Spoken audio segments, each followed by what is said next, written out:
더라. 아멘. 우리 자리에 앉으면서 인사하겠습니다. 샬롬. 예, 우리 앞뒤 분에게 밝게 웃으시면서 하나님께서 당신을 사랑하십니다 인사하겠습니다. 예, 감사합니다. 예, 여러분은 혹시 여러분의 유언장을 작성해 본 경험이 있으십니까? 내 유언장을 내가 한번 적어봤다. 그런 분들 계세요? 예, 표정에 몇 분이 이렇게 눈이 마주치면서 고개를 끄덕이는 몇 분이 계시네요.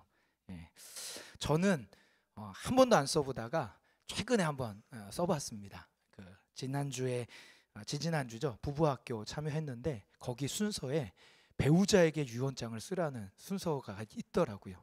갑자기 유언장이라는 종이를 던져주고 배우자에게 유언장을 쓰라고. 그 말을 딱 듣고 그 종이를 받았는데요, 머리가 멍해지는 거예요. 뭐라고 써야 될지도 모르겠고 무슨 내용을 써야 될지 막막하더라고요. 그도 그럴 것이 저 자신의 죽음에 대해서 제가 진지하게 생각해 본 적이 없었고, 무엇보다 사랑하는 아내나 우리 자녀들을 두고 내가 먼저 세상에서 떠난다는 것, 이거는 상상도 하기 싫은 일이기 때문에 글이 안 써지더라고요. 글이 안 써지더라고요. 개척을 고민하던 어느 날 잠자리에 들려고 침대에 누웠는데 아내가 갑작스럽게 저한테 훅 들어오면서 이런 얘기를 한 적이 있습니다. 여보, 죽을 때가 되면 당신보다 내가 먼저 죽고 싶어. 제 아내가 이 말을 던지는 거예요. 그 말을 듣는데 그렇게 싫더라고요. 그렇게 싫더라고요. 그리고 그 말을 들으면서 정말 그 순간을 떠올리니까요, 정말 이렇게 마음이 뭔가 무너지는 것 같고 힘들더라고요. 그런데 저에게 유언장을 적으라고 하니까 오만 가지 생각이 들면서 힘들어서 결국에 몇 글자 못 적고 그냥 끝냈던 기억이 있습니다. 시대가 아무리 발달했다고 해도 여전히 사람이 정복하지 못한 그 한 가지가 있다면 그게 바로 죽음의 문제입니다. 왜냐하면 이 죽음은 하나님께서 우리 인간에게 허락하시고 정하신 법칙이기 때문이에요. 하나님 정하신 법이기 때문입니다. 히브리서 9장 20절에 27절 말씀에 보면 하나님 이렇게 말씀하시는데, 한 번 죽는 것은 사람에게 정하신 것이라 하셨어요. 그리고 그 후에는 뭐가 있다? 심판이 있다. 모든 사람이 죽음을 피하지 못할 것이고 반드시 죽음을 대면하는 날이 올 텐데 그 죽음의 순간에 하나님 앞에 심판대에 서게 될 거다라는 말씀입니다. 그래서 사람은요, 누구나 죽음을 피할 수가 없습니다. 그런데 대부분의 사람들이 이 죽음을 맞이할 때의 반응이 무엇이냐, 그걸 조사해 보니까 두려움과 후회가 대다수라는 거예요. 최근 실시한 어떤 기관에서 설문조사 내용을 제가 찾아보니까 자신의 죽음이 다가오는 것을 느낄 때 어떤 마음이 들 것 같습니까? 라고 설문조사를 했는데 65%가 두려움을 느낀다, 이렇게 답을 했다고요. 그리고 이 설문조사에서 또다시 주목할 만한 점은 무엇이냐면 후회에 대한 질문을 했는데 그것에 대한 응답으로 나온 것 중에 75%가 내가 더 많은 도전과 경험을 했더라면 좋았을 것이라고 후회를 했대요.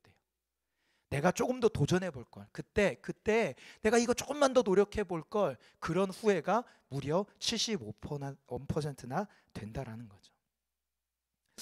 여러분은 만약에 여러분의 인생의 마지막 순간을 떠올린다면 그때 여러분의 마음에는 어떤 마음이 올라오시겠습니까? 무엇으로 여러분의 마음이 가득 찰 것 같습니까? 레오나르도 다빈치가 죽음에 대해서 이런 말을 했다고 합니다. 우리 화면을 보고 한번 읽어볼까요? 시작.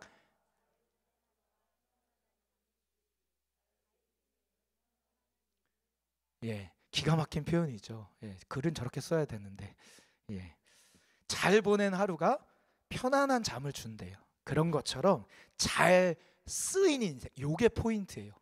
잘 산 게 아니라 잘 쓰인 인생. 누구한테 쓰였을까요? 하나님께 쓰임 받는 거죠. 하나님이 우리 가운데 정하신 목적과 그 뜻대로 잘 살아서 하나님 앞에 잘 쓰인 사람, 그 사람의 인생은 마지막에 죽는데 어떤 죽음이다? 편안한 죽음이라는 거예요. 죽음이 두려움과 후회로 가득한 경우도 있지만 반대로 편안한 죽음도 있다는 말입니다. 그렇다면 오늘 본문에 등장하는 주인공 아브람, 제가 작년에 개척하고 초창기부터 드디어 거의 1년가량을 와서 1주년 기념례를 바로 앞에 두고 이제 오늘로 아브람이 끝이거든요. 이 아브라함의 마지막 엔딩 설교가 아브라함의 죽음에 대한 설교인데, 오늘 본문에 등장하는 아브라함의 죽음은 그럼 어디에 속하냐는 거예요. 두려움과 후회로 가득한 죽음을 맞이하고 있느냐, 아니면 편하게 죽음을 맞이하고 있느냐라는 거죠. 근데 말씀을 보니까요, 이 아브라함의 죽음은 평안한 죽음을 뛰어넘는 죽음이라는 거예요. 평안한 정도가 아니라 그것을 뛰어넘어서 오히려 아브라함의 마음이 충만하고 만족스럽고 감격스러워서 그렇게 죽음을 맞이했다라고 성경이 우리에게 알려준다는 거죠. 오늘 본문 8절을 같이 한번 읽겠습니다. 8절입니다. 시작.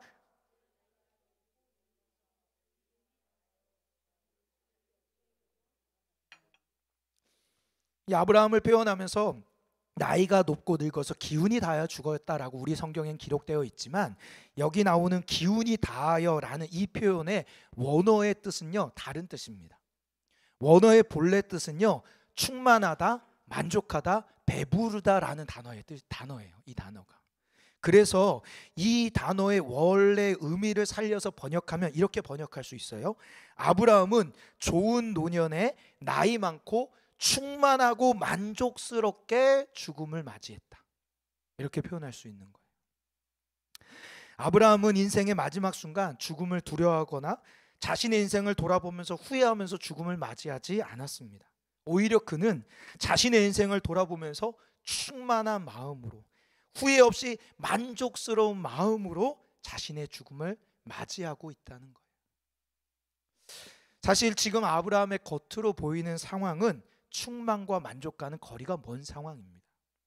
여러분, 오늘 본문에 아브라함이 몇 세에 죽었다고 기록되어 있습니다. 몇 세에 죽었다고 합니까?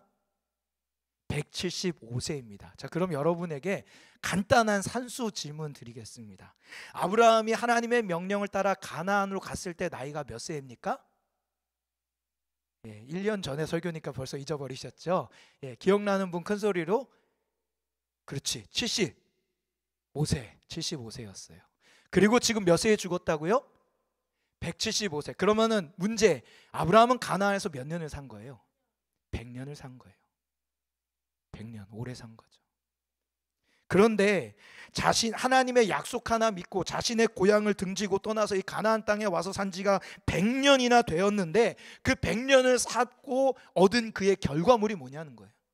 하나님 앞에 순종해서 가족 다 버리고 모험으로 도전해서 약속의 땅에 와서 100년을 산 결과, 그에게 얻어진 결과물이 뭐냐는 거예요. 그것은 아들 이삭. 그리고 오늘 175세라고 계산해 보면 아브라함이 죽을 때 이삭의 아들인 에서와 야곱이 태어났을 때입니다. 그러니까 그 죽음을 이 손주들도 마주보고 있는 거예요, 사실은. 그들, 그리고 그들아를 통해서 얻은 몇 명의 자식과 이스마엘, 이게 전부입니다. 또 땅의 소유물은 뭐라고 했어요? 아무것도 없다가 막판에 아내 죽을 때 밭하고 굴 하나 산 거, 그게 전부였다는 거예요. 만약에 여러분이 하나님의 약속을 따라 믿음으로 도전해서 100년을 헌신하며 살았어요. 10년도 아니라 100년을, 앞으로 몇 년 더 헌신하셔야 됩니까? 여기 계신 분들 중에 정말로 아무리 짧은 분도 제가 알고 있기로 30년 더 이상 봉사를 하셔야 돼요. 그런데 그렇게 헌신해서 100년을 채웠는데 여러분에게 주어진 게 고작 자녀 몇 명, 그리고 조그마한 묘지자리 하나, 그렇게 얻었다면 여러분은 그것을 가지고 와, 충만하다, 만족스럽다라고 표현하실 수 있겠냐는 거예요. 제가 이 말씀을 읽다가 저는 죽어도 못하겠더라고요. 제가 보배담 교회를 개척해가지고 100년을 목회를 해가지고 마지막에 죽을 때 보배담 교회 성도가 지금보다 늘지도 않고 줄었다, 그러면 전 주님 앞에 그렇게 말 못할 것 같더라고요. 솔직히 주님, 억울합니다. 제가 100년을 헌신했는데 고작 이것밖에 없습니까? 이런 마음이 올라오고, 제 인생을 돌아보면서 실패감과 패배감과 무기력감과 그래서 두려움과 후회로 가득할 것 같더라고요. 그런데 아브라함은 달랐다는 거예요. 지금 그는 충만하고 만족스럽게 자신의 죽음을 맞이하고 있습니다. 그리고 하나님께서 이런 아브라함의 모습을 통해 이것이 진정 믿음의 사람의 인생 마무리다라고 우리에게 말씀하시는 거예요.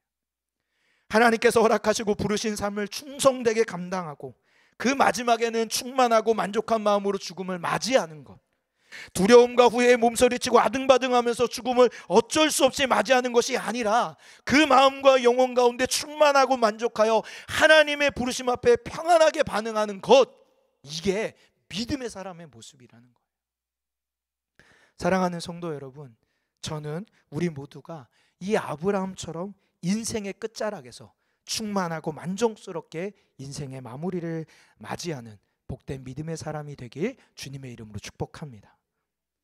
그렇다면 어떻게 아브라함이 이렇게 충만하고 만족스럽게 인생을 마무리할 수 있을까? 그 이유를 찾아봤더니요, 첫 번째로 그 이유는 그의 인생이 하나님으로 충만했기 때문이라는 거예요. 그가 지금 충만한 것은 겉으로 보이는 현상이 아니라 그의 마음과 영혼 안에 하나님이 충만하다는 거예요. 하나님이 충만하다. 오늘 본문에서 이 아브라함의 죽음을 다루면서 참 재미있는 것이요, 아브라함의 죽음의 앞과 뒤에 공통된 이야기가 나온다는 거예요. 그게 뭐냐? 앞에는요, 후처 그두라를 통해서 얻은 자녀들에 대한 족보 이야기가 나옵니다. 그리고 아브라함이 죽은 이후에는요, 또다시 족보가 나오는데 이스마엘 족보가 나온다는 거예요. 참 신기하게도요. 한번 말씀을 읽어볼까요? 본문 1절에서 4절입니다. 1절에서 4절 시작. 아브라함이 후처를 맞이하였으니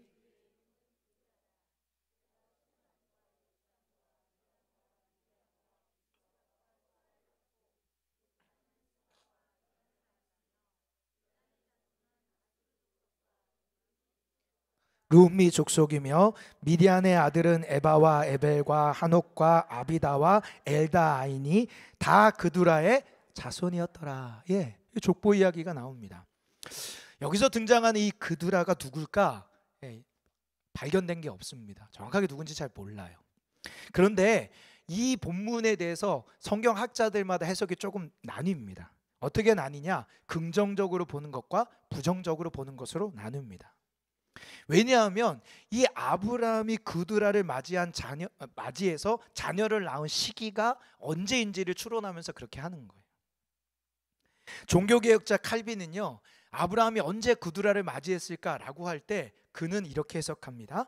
창세기 17장에서 사라가 하가를 내쫓으라고 말한 이후에 그두라를 얻었다, 이렇게 해석을 해요. 그렇기 때문에 이거는 인간적인 방법이기 때문에 하나님 앞에 바른 행동이 아니다, 이렇게 칼빈은 해석을 합니다. 그런데 반대로 또 다른 종교개혁자인 루터는요, 아브라함이 그게 아니라 그 뒤에 한참 뒤에 이 일을 진행했다. 그러므로 말미암아 지금 이 아브라함의 이야기는 하나님의 언약에 충실한 행동으로 보일 수 있다, 이렇게 해석을 하는 거예요. 두 개 나뉘어진다는 거죠. 왜요? 시기와 의도에 대해서 다양한 해석 때문에. 그런데 정답은요, 모릅니다. 성경이 그걸 얘기하고 있지 않다는 거예요. 그런데 저는 이 말씀을 묵상하고 연구하고 보다가 저에게 보인 건 왜 이 이야기를 여기에 집어넣느냐는 거예요. 시간 순서로 집어넣은 게 아니거든요. 그런데 왜 이 저자가 여기에 아브라함의 죽음 직전에 의도적으로 이곳에 기록했을까? 여기에는 메시지가 있다라는 거죠. 그 메시지가 무엇일까요? 제가 찾은 것은 오늘 본문 3절이었어요. 우리 3절 다시 한번 읽어보겠습니다. 3절 시작. 욕사는 스바와 드단을 낳았으며 드단의 자손은 아수르 족속과 루두시 족속과 룸미 족속. 이 족보 이야기를 하면서 뭐를 지금 부각하고 있어요? 그두라를 통해서 얻은 자녀들을 통해 자녀들이 이어지면서 뭐가 탄생을 했다? 족속들이 탄생했다라는 것을 부각하고 있는 거예요. 여러분, 아브라함에게 하나님이 주신 약속 중에 하나가 이거였던 것을 기억하십니까? 창세기 17장에 하나님께서 아브라함의 이름을 바꿔주셨습니다. 아브라함에서 뭐로요? 아브라함으로. 그 이름의 뜻이 뭐예요? 열국의 아비. 너로 인해 많은 족속이 나타날 거다. 너를 여러 민족의 아버지가 되게 하겠다. 하나님이 이 약속을 주셨다는 거예요. 그리고 그 약속이 어떻게 성취됐는지를 창세기 저자가 알기를 바라는 마음으로 이 그두라의 얘기를 여기다 기록하며 족속들이 탄생했다라는 걸 기록하고 있는 거죠. 이뿐만이 아닙니다. 그두라에게 낳은 자식들과 이삭을 분리해서 살게 하는 이야기가 바로 이어서 6, 7절에 나오는데요. 아브라함이 이렇게 행하는 이유 중 하나는 하나님께서 주신 언약의 자손이 이삭이기 때문에 그를 통한 언약이 온전히 이어지게 하기 위함으로 자녀들을 분리하는 것을 볼 수 있어요. 또 자신이 죽으면서 그의 어디 무덤에 묻히는 것을 오늘 본문에 강조하고 있는데 9절과 10절입니다. 9절에 보면 이렇게 얘기합니다. 해족속 소알의 아들 에브론의 밭에 있는 막벨라 굴에 장사했다고 하면서 10절에 그 굴이 아브라함이 해족속에서 산 밭이다, 이렇게 언급을 하고 반복해서 강조하는 거예요. 왜 이런 거를 할까요? 예, 동일합니다. 하나님의 언약의 성취를 강조하기 위해서. 아브라함이 이 밭을 산 게 왜 샀다고요? 하나님께서 이 땅을 나에게 주셨고 나의 자손들이 다시 이 땅에 돌아올 걸 하나님의 언약을 믿었기 때문에 자손들을 위해서 대가를 지불해서 그 땅을 샀다고 말씀을 드렸어요. 그러니까 지금 아브라함이 자신이 죽으면서 그 땅에, 그 밭에, 그 굴에 묻힌다라는 이야기를 강조하는 이유는 그 하나님의 언약이 이루어질 것을 다시 한번 확고히 알려주고자 두 번이나 반복하면서 아브라함의 죽음에 굴을 강조하고 있는 거예요. 자, 정리해 보면요, 아브라함의 죽음의 이야기를 얘기하면서 저자가 앞에서부터 쭉 풀어가는 핵심 키워드가 뭐다? 하나님의 언약이 응답되고 이어질 거다. 하나님께서 아브라함에게 언약을 주셨고 그 언약에 대해서 아브라함은 믿음으로 순종했으며 그 믿음만 순종한 아브라함에게 하나님을 실망시키지 않고 반드시 응답해 주셨다라는 겁니다. 그래서 한마디로 말해 아브라함의 인생에는 온통 누구 흔적만 있다? 하나님의 언약의 흔적, 하나님의 성취의 흔적, 하나님의 응답의 흔적이 충만했다는 거죠. 물론 아브라함의 인생이 평탄 그 자체는 아니었습니다. 순간순간 어려움과 시험도 있었습니다. 괴롭고 두려워서요, 밤에 잠도 못 이루는 날도 있었고요, 하나님과 멀어져서 다른 것에 만족하며 살았던 날들도 분명히 있었습니다. 하지만 그 모든 일들을 하나님께서는 그분의 재료로 사용하셨어요. 그 모든 실수마저, 그 고난마저, 어려움마저도 하나님은 재료로 삼으셔서 아브라함을 믿음의 조상으로 만들어 가셨다는 거예요. 내가 너 믿음의 조상으로 만들 거야, 복의 근원으로 만들 거야 라고 약속하셨던 하나님의 약속을 신실하게 이루어 가주시는 거죠. 그래서 아브라함의 인생이 하나님으로 충만해져 있는 겁니다. 제가 한 여성의 이야기를 알려드릴게요. 한번 여러분 들으면서 상상해 보십시오. 우선 이 여인의 별명입니다. 이 여인의 별명은요, 걸어다니는 종합병원, 걸어다니는 중환자실이에요. 별명이 상상이 되시겠죠? 제가 이 여인이 왜 그런지 병명을 나열할 테니까 들어보세요. 첫 번째, 장절제. 두 번째, 자궁척출. 세 번째, 유방암 진단으로 봐라 유방절제 수술. 네 번째, 망막출혈로 한쪽 눈 실명. 다섯 번째, 신장은 25%밖에 기능이 못하고 장신경세포가 죽어서 항상 약을 먹어야만 했으며 수십 년간 팔과 다리를 수술받았고 다리뼈는 퇴행해서 무릎 아래 신경이 이미 죽어서 이렇게 걷지를 못하고 어릴 적 알았던 홍역 후유증으로 췌장이 망가져서 45년을 당뇨 한병증으로 싸워야 했고. 여러분, 이 이야기가, 이런 일들이 여러분에게 일어났다고 상상해 보십시오. 여러분의 마음이 어떠시겠습니까? 한계가 아니죠. 이런 일들이 일어난다, 그럼 낙심하고 절망 그 자체인 거죠. 인생 포기해도 누가 뭐라 할 만한 상황이 아니라는 겁니다. 그런데요, 이 모든 일을 담당한 이 여인이요, 하나님을 향한 믿음의 삶을 포기하지 않고 끝까지 살아갑니다. 오히려 다른 사람들을 위로하고 소망하고 평안히 살다가 하나님으로 충만한 인생의 마무리를 하셨다는 거예요. 이분은 누구냐? 2021년 73세의 나이로 하나님 앞에 부름받은 이 시대가 낳은 영성 신학자 마르바던이라는 여성 신학자입니다. 한번 사진 띄워주시겠습니까? 저분이에요. 네, 다리도 온전치 않죠. 그녀는요, 육체의 고통에도 불구하고 캐나다 밴쿠버 리젠트 칼리지에서 영성 신학을 강의하는 교수의 삶을 살았고요, 거기도 더 나가서 작가였어요. 그래서 음악을 만들고요, 그리고 음악가로서도 왕성하게 활약했던 분입니다. 이분이 지은 책이요 굉장히 많습니다. 안식이란 책도 있고요. 또 쉼과 회복에 대한 책들도 되게 많거든요. 근데 그 책 중에, 그녀가 지은 책 중에 의미 없는 고난은 없다, 이런 책이 있어요. 의미 없는 고난은 없다. 그 책에 이런 구절이 나옵니다. 화면 한번 띄워주시겠습니까? 우리 몸이 질병에서 벗어날 때만 건강을 찾을 수 있는 건 아니다. 하나님을 추구하며 부활의 약속을 신뢰할 때 우리는 다른 종류의 건강을 인생에서 발견할 수 있다. 정말 기가 막힌 표현이죠. 성도 여러분, 저는 이분의 책 제목이 우리에게 주는 강력한 메시지가 있다고 생각합니다. 우리의 인생에 찾아오는 모든 고난에는요 반드시 의미가 있다는 거예요. 의미. 왜냐하면 하나님께서는 그 고난마저도 재료를 삼으실 수 있는 분이니까. 그 고난마저 재료를 삼아서 하나님의 언약을 신실하게 이뤄가는 통로로 사용하실 수 있는 그런 전능한 여호와 하나님이기 때문이라는 거예요. 하나님을 사랑하는 자, 곧 그 뜻대로 부르심을 입은 자들에게는 모든 것이 합력하여서 뭘 이룬다고요? 선을 이룬다고 말씀하시는 분 아니십니까? 아브라함의 죽음을 묵상하면서 전 이 얘기가 연결이 됐어요. 아브라함의 인생이 평탄한 것만은 아니었지만 그럼에도 불구하고 그가 마지막에 인생의 마무리를 충만하게 할 수 있는 이유는 그의 인생에 어려웠던 그 순간도 하나님이 재료를 삼으사 신실하게 인도하셔서 하나님의 언약의 성취가 많았으므로 말미암아 하나님으로 충만한 거죠. 하나님으로 충만한 거죠. 제가 이런 사실을 묵상할 때 한 찬양이 최근에 알게 된 찬양인데 계속 맴돌았어요. 그 찬양이 뭐냐?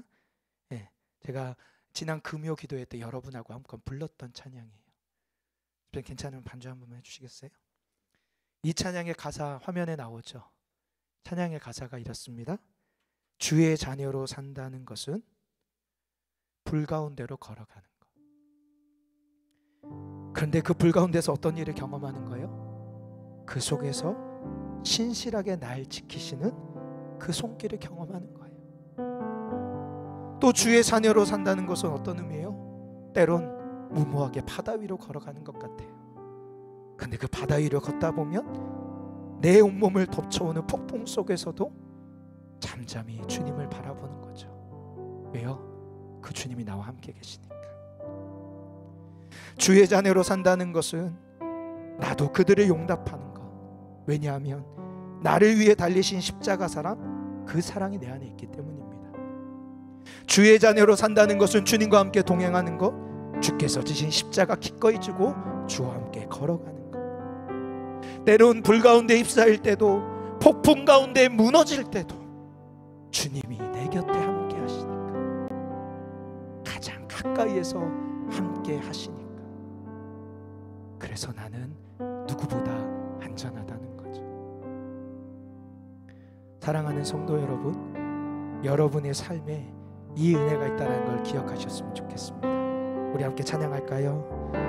주의 자녀로 산다는 것은 불 가운데로 걸어가는 것, 불 가운데로 걸어가는 것. 그 속에서 진실하게 날 지키시는 그 손길을 경험하는 것. 주의 자녀로 산다는 것은, 주의 자녀로 산다는 것은 바다 위로 걸어가는 것. 내 온몸을 덮쳐오는 폭풍 속에서 잠잠히 주 바라보는, 때론 물 가운데 휩싸일 때도, 폭풍 가운데 무너질 때도 주님 내 곁에 함께 하시네. 가장 가까이에 가장 가까이에 함께 하시네. 사랑하는 성도 여러분, 지금 여러분의 삶에 어려움이 있으십니까? 하나님의 부르심을 따라 여기까지 왔는데 아무것도 없는 것처럼 보이는 분들 계십니까? 그렇지 않아요. 그렇지 않습니다.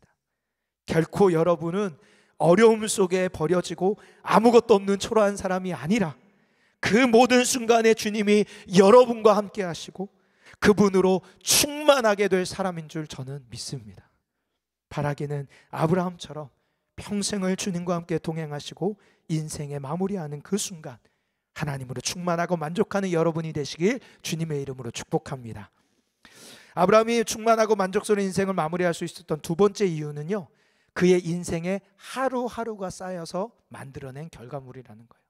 하루하루가 쌓여서. 오늘 본문 7절을 함께 읽겠습니다. 7절입니다. 시작. 아브라함의 향년이 175세라. 이 두 번째 이유는요, 조금 전에 얘기했던 첫 번째 이유의 연속이라고 할 수 있는데요, 7절에 보니까 아브라함의 향년이 175세라고 나오는데요, 원문은 좀 다른 표현으로 되어 있어요. 원문을 직역하면 이렇습니다. 제가 알려드릴게요.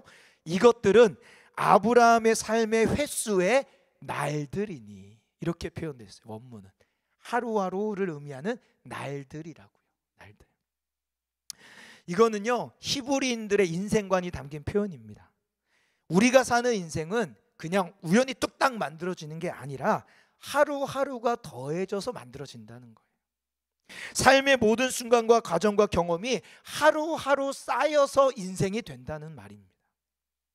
따라서 아브라함이 지금 인생의 마무리를 할 때 충만하고 만족스럽다라고 할 수 있는 이유는 이 순간 갑자기 막 성령님 임자가지고 된 것이 아니라 그가 살아온 삶의 하루하루가 그렇게 쌓여서 됐다라는 말인 거예요.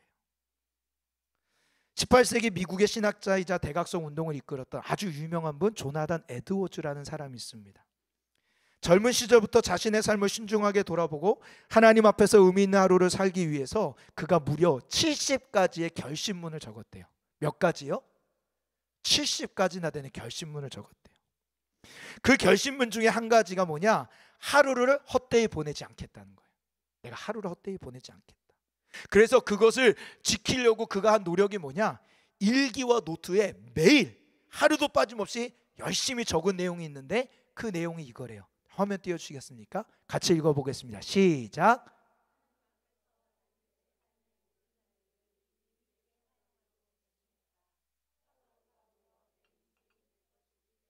예, 매일 저거를 일기에 적으면서 결심하는 거예요. 내가 하루하루를 잘 살겠다. 왜?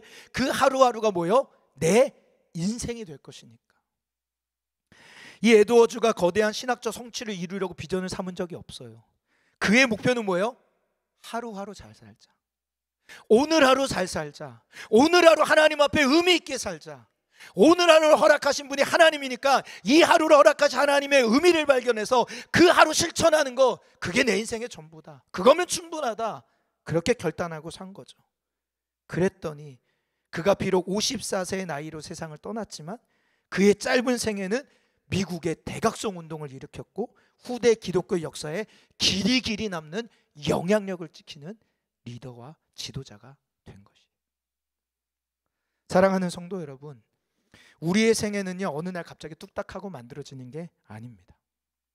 우리의 신앙과 성장과 성숙도 똑같습니다. 어느 날 갑자기 한순간에 이루어지는 게 아니에요. 매일매일 하루하루 연속으로 각각의 날들이 모여서 한 사람의 인생이 되는 것처럼 매일매일 말씀을 읽고 묵상하고 그 속에서 나 자신을 부인하고 하나님께서 주신 십자가를 날마다 지고 주님을 따르는 그 하루하루가 모여서 우리의 신앙이 성장하는 것이고 우리의 신앙이 성숙하는 것이고 성령의 열매가 우리의 삶에 나타나게 되는 거예요.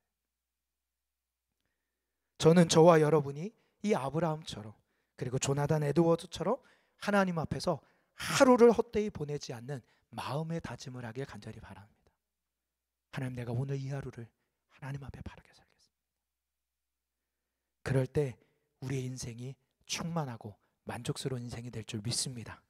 마지막 이유가 있습니다. 그거는 뭐냐? 그의 후손과 다음 세대를 위한 믿음의 유산을 물려줬기 때문이에요. 아브라함의 인생이 충만하고 만족스럽게 마무리할 수 있었던 이유는 그의 자녀와 다음 세대 후손들에게 믿음의 유산을 물려줬기 때문이라는 거죠. 오늘 본문 5절 6절 같이 읽겠습니다. 시작. 아브라함이 이삭에게 자기의 모든 소유를 주었고 자기 서자들에게도 재산을 주어 자기 생전에 그들로 하여금 자기 아들 이삭을 떠나 동박 곧 동쪽 땅으로 가게 하였더라. 오늘 본문은요, 그드라의 자손을 언급하며 아브라함이 그드라를 통해 얻은 자식들과 이삭을 분리시켜 살았다는 걸 언급합니다. 그리고 나서 뭐라고 표현하냐, 말씀을 자세히 보면 아들 이삭에게 자기의 모든 소유를 줬다 이렇게 얘기해요. 그리고 그 다음에 그드라의 자손들에게도 재산을 줬다고 합니다. 제가 이 말씀을 보면서 좀 이해가 안 돼서, 말이 안 맞지 않아요? 내 모든 걸 이삭에게 줬대요. 근데 뭐가 남았다고 또 재물을 그드라 자손들에게 줬냐는 거죠. 아, 이게 뭐가 문제가 있구나라고 찾다 보니까 은퇴하신 목사님으로 한국교회에 영향력을 줬던 이재철 목사님이 있죠. 그분이 해석한 그 근거가 가장 좀 합당한 해석이지 않을까라고 발견을 했어요. 이재철 목사님이 이 원문의 단어를 이분 나름대로 해석한 것이 뭐냐, 용례가 다르다는 거예요. 그래서 앞에 아브라함이 자신의 모든 소유를 줬다라는 말은 물질적인 개념이 아니라 하나님이 주신 언약의 개념이라는 거예요.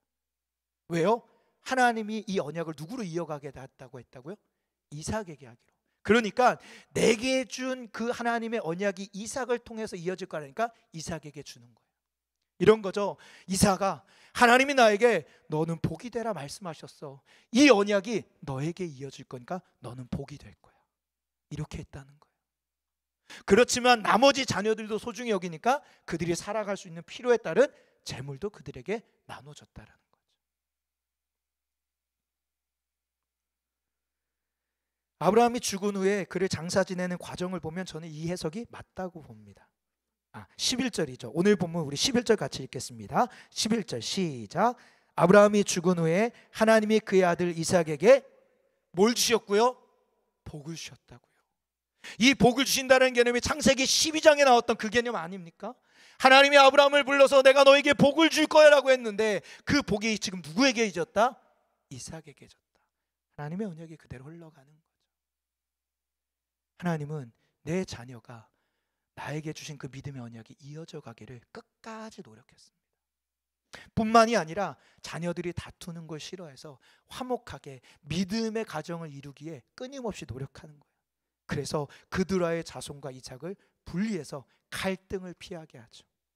또 재미난 것은요, 오늘 본문 9절 보세요. 9절 제가 읽을게요. 그의 아들들인 이삭과 이스마엘이 그를 마무리 앞 해쪽 속 소알의 아들 에브론 밭에 있는 막벨라 굴에 장사하였으니. 장사하는데 이삭만 하는 게 아니라 누가 등장해요? 이스마엘. 둘 사이는 좋았을까요? 나빴을까요? 나쁘지 않았겠습니까? 왜요?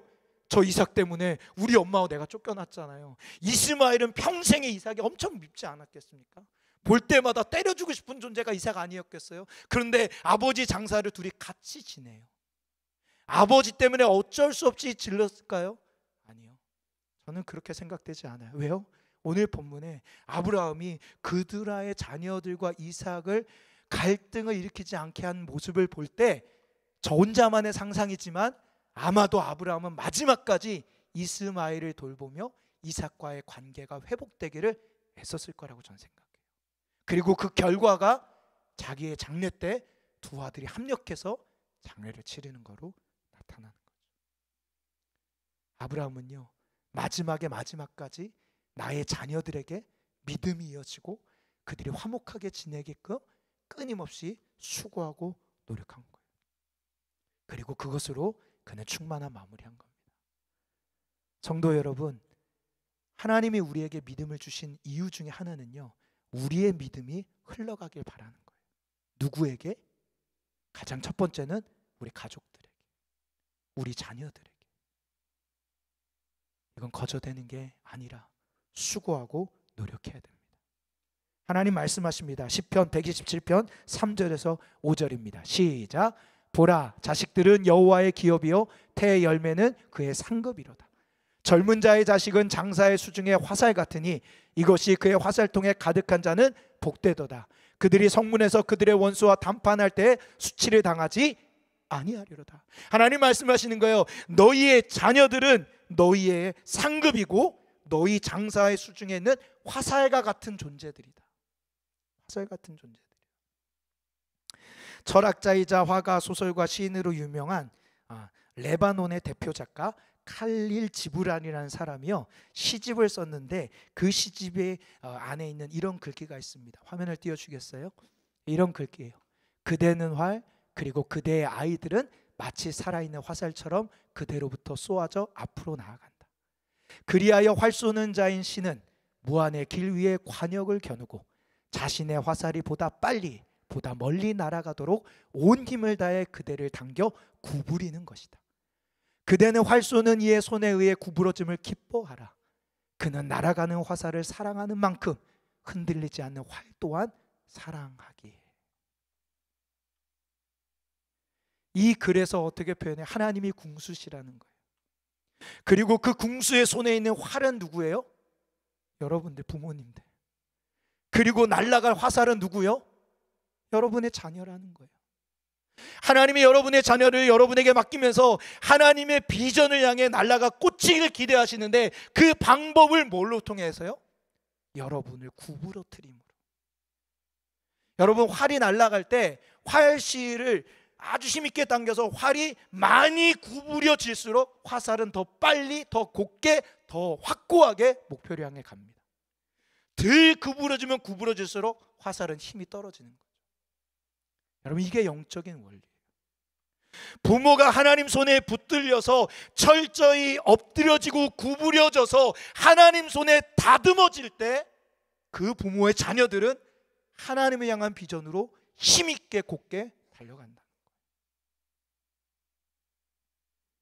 근데 우리는 우리의 자녀를 하나님 앞에 맡기지 못합니다.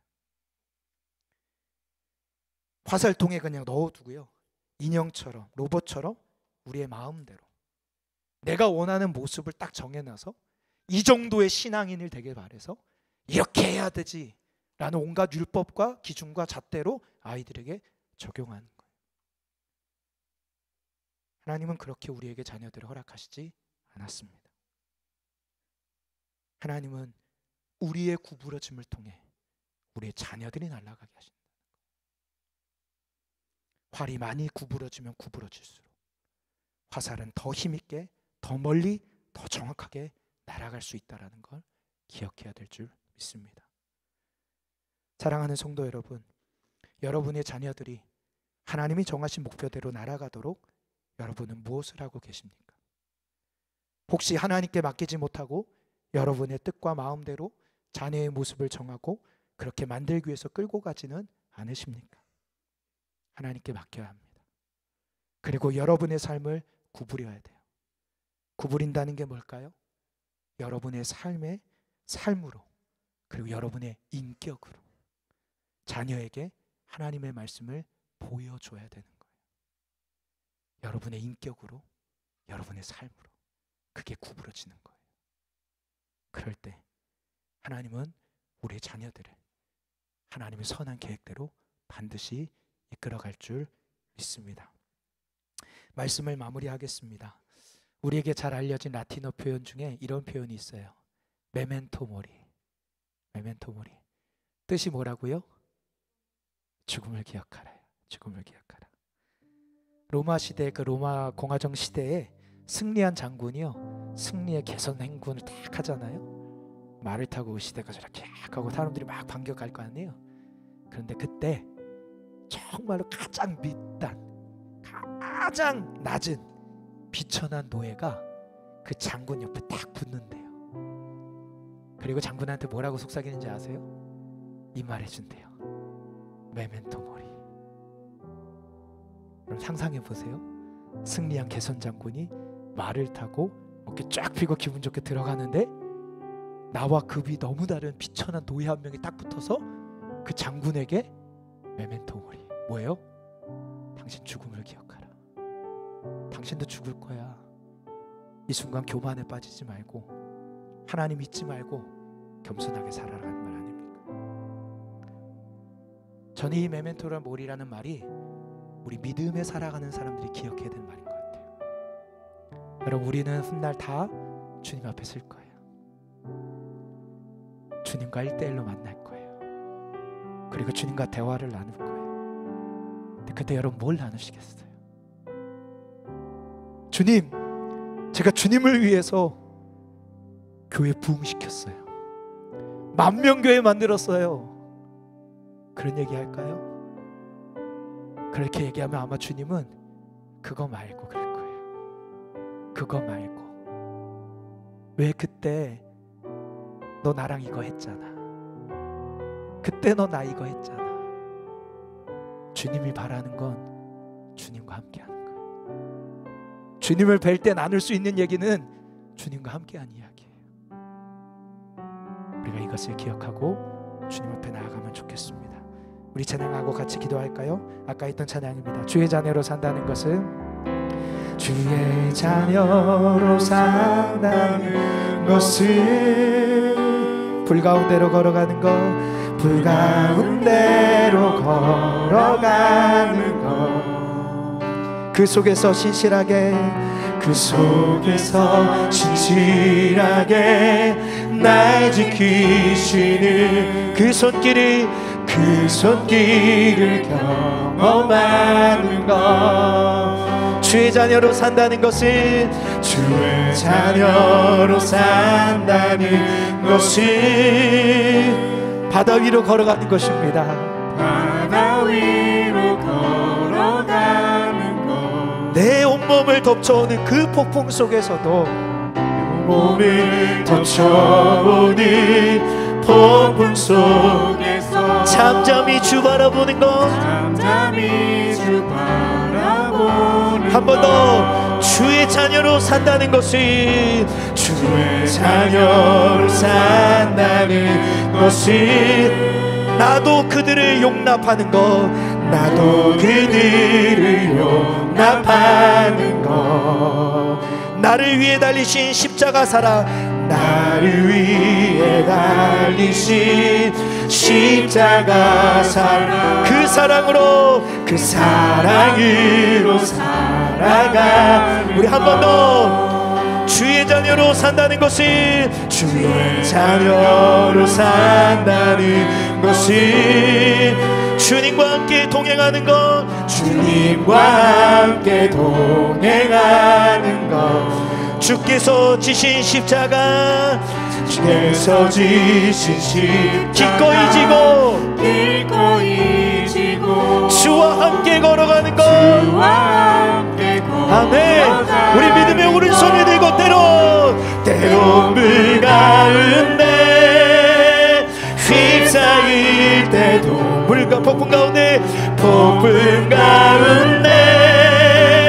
무너질 때도 주님 내 곁에 함께 하시네. 가장 가까이에 함께 하시네. 우리 한 가지만 기도하겠습니다. 이 시간 말씀을 들으며 여러분이 깨닫게 하시는 거, 그거 한 가지만 붙잡고 기도하겠습니다. 우리 주여 한번 무릎짓고 기도하겠습니다. 주여, 주님,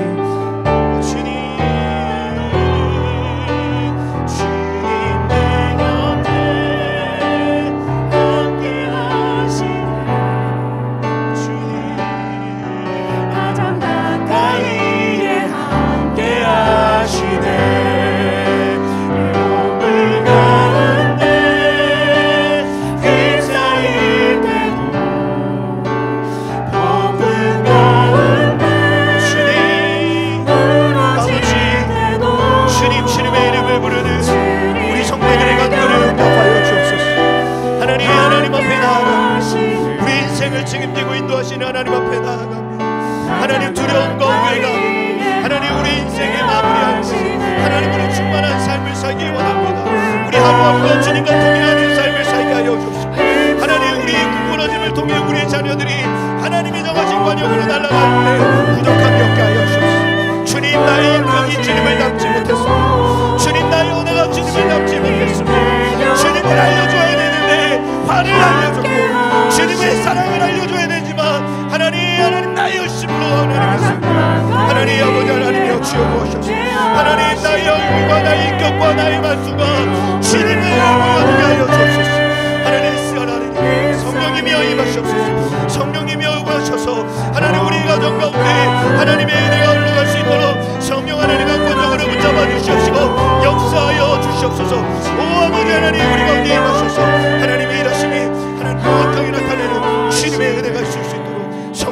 역사하여 주시옵시고 인도하여 주옵소서. 아버지 하나님, 우리의 삶을 통해 주님이 일하실 줄 믿습니다. 하나님, 아브라함의 인생의 마무리를 보며 믿음의 사람의 인생의 마무리가 이것이다 우리에게 말씀하신 하나님, 우리가 이 말씀을 기억하며 우리의 인생도 아브라함처럼 하나님으로 충만한 인생 되게 하여 주옵소서. 우리의 실패와 고난과 어려움도 주님이 재료를 삼으실 줄 믿습니다. 의미 없는 고난은 없는 줄 믿습니다. 우리의 인생에 주님의 의미를 발견하게 하여 주시옵시고 주님의 응답으로 충만한 삶을 살아가게 하여 주옵소서. 하나님, 이 하루하루가 주와 동행하는 하루 되게 하여 주시고 우리에게 맡겨진 우리의 사랑하는 가족들, 자녀들이 하나님 우리의 구부러짐을 통해 그들이 주님의 관역으로 날아가는 은혜를 더하여 주옵소서. 하나님, 우리의 열정과 열심으로만 했기에 사랑하는 자녀들에게 주님의 인격을 보여주지 못했습니다. 주님의 말씀보다는 내 말과 내 생각과 내 화와 내 분노와 내 원망과 내 조급함을 더 많이 보였습니다. 주님, 여전히 맡기지 못하는 우리의 미성숙함을 불쌍히 여겨주시고 주님이 우리를 구부릴 때, 예 주님, 이 안에도 의미가 있지요. 반드시 이거를 주님의 재료 삼아 관역으로 날아가게 할 주님을 찬양합니다라며 믿음으로 순종하며 자기 부인하며 십자가를 지고 따르는 우리가 되게 하여 주옵소서. 그 하루하루가 쌓여서 주의 나라가 임할 줄 믿습니다. 그 하루하루가 쌓여서 우리의 가정에 주의 통치가 나타날 줄 믿습니다. 하나님이 역사하여 주옵소서. 그렇게 일하실 주님을 찬양하며 우리 구주 예수 그리스도의 이름으로 기도합니다.